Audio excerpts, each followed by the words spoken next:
The law of liberty. Neville Goddard spoke often about this law, but it was very much overshadowed by the law of assumption. Today, for those of you that want to learn a little more about Neville Goddard's teachings, and not in a 30-second to 2-minute video, for those of you that would like to deepen your focus, your concentration, and step away from quick, fast food type videos, I'm going to be going through how to apply and explain the law of liberty to the topic of attracting money and a romantic, loving relationship. The law of liberty, as taught by Neville Goddard, is a profound spiritual principle rooted in the understanding that you are free to create your own reality through the use of imagination and consciousness. It is tied closely to his broader teachings on the law of assumption, which states that what you assume to be true, regardless of external evidence, will eventually harden into fact. Let's unpack what the law of liberty really means and how you can apply it to attracting a lot more money and a romantic, loving relationship. What is the law of liberty? Neville draws on this term from Scripture, particularly from James 1:25, the perfect law of liberty.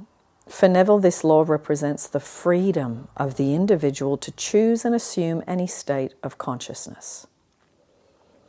Now, in his view, you are not bound by your past, your circumstances, or other people's opinions, despite that he also says the past is still alive in you, and that is really if you don't deal with it, if you don't learn from it, if you don't correct your patterns. Okay? You're free to imagine yourself as anyone you really wish to be. So in regards to money, stop identifying with being poor and financially anxious and imagine yourself being relaxed and financially secure. In regards to a wonderful romantic loving relationship, it's to let go of loneliness and feeling unwanted and feeling unloved, and stepping into feeling very relaxed and loved and content and in a state of love. The moment you assume a new identity in imagination and persist in that, the outer world must conform. The law of liberty means you are free to be the man or woman you choose to be. You are not enslaved by the facts of life unless you accept them as final. So the law of liberty is about spiritual freedom. Freedom to assume, to feel, and to create without limit. So, the big question of free will. Does it exist or not? Some people say yes, some people say no. When you listen to Neville talk about the law of liberty, when you have freedom, it's freedom to choose, spiritual freedom, to listen to and apply whatever teachings you resonate with, and to feel and create without any limits. Now, applying the law of liberty to attract money. I'm going to do this one as the first example. Neville's approach to money is never about chasing it, but about embodying the state of being wealthy. Neville talks a lot about states. What does that really mean? It means that you think, feel, and move in the new desired way.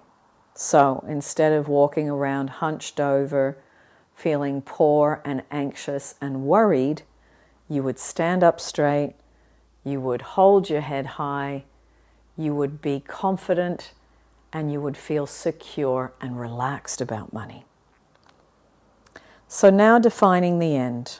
Don't focus on how you will get the money. Focus on what it feels like to have financial freedom here and now. As an example, you can imagine checking your bank account. These days, it's often on a banking app. So you would imagine lots of zeros and looking at it and feeling absolutely joyful and relaxed. You could also imagine paying all your bills with complete ease and gratitude and having a lot of money left over. And how would that feel? How good would that feel?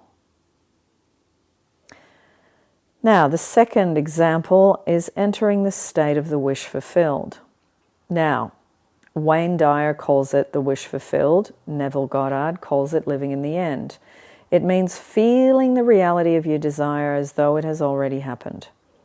Before sleep or in a relaxed state, imagine yourself feeling relief and gratitude that you're financially secure, hearing a friend congratulate you on your success, smiling as you see your balance grow. Now, persisting in the feeling. Every time you notice any lack or worry, just remind yourself, I am free. I am a multi-millionaire now.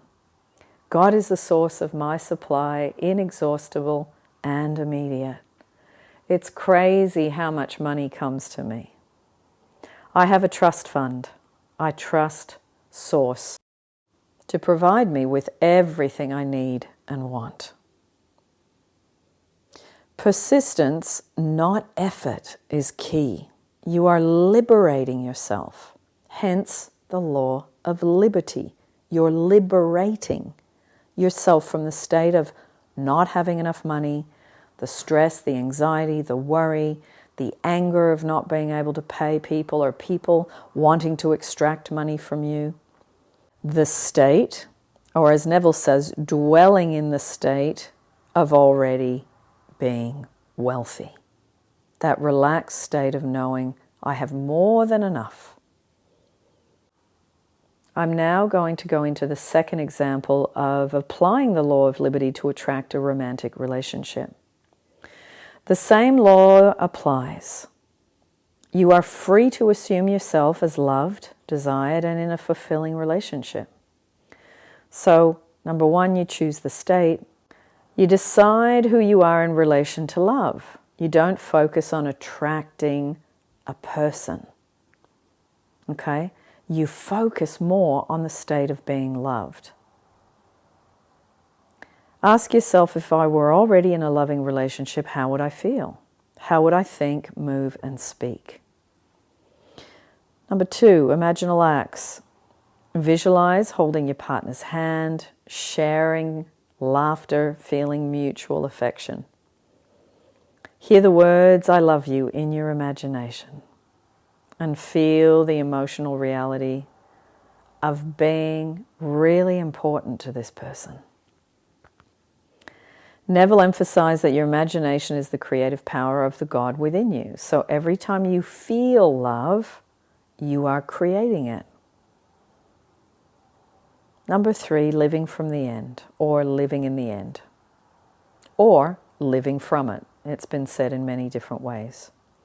When doubts arise, example, where is my partner? Gently remind yourself, I'm already loved. The outer world is catching up to my inner reality. In doing this, you liberate yourself from loneliness. And I'm going to say that again, because remember, we're dealing with the law of liberty.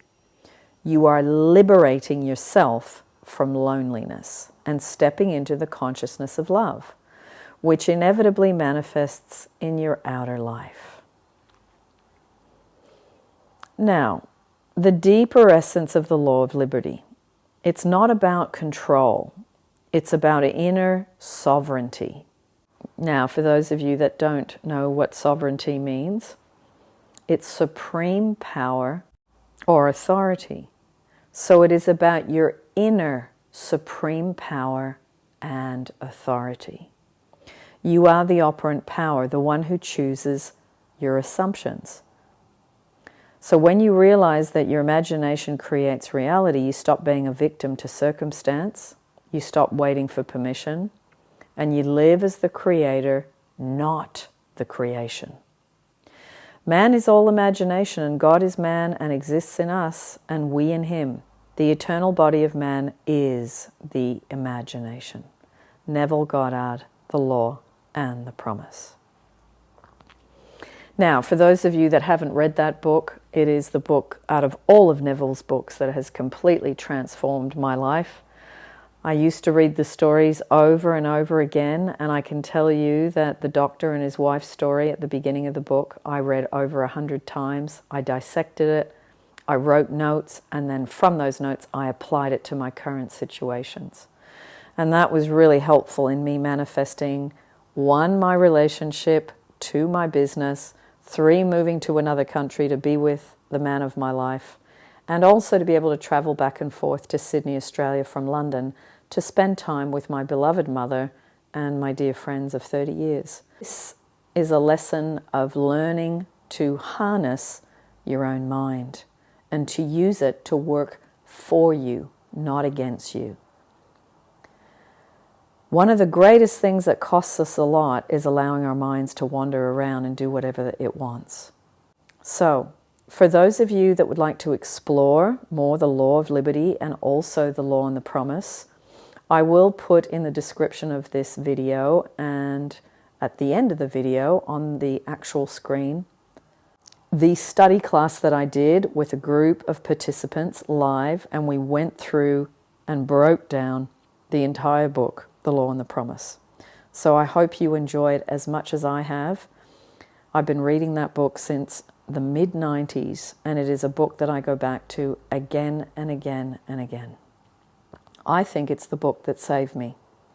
Saved me from myself, saved me from poverty, saved me from debt, saved me from having to work a job, and also saved me from extremely difficult love relationships. Lots of love, everyone, and I will talk to you in the next YouTube.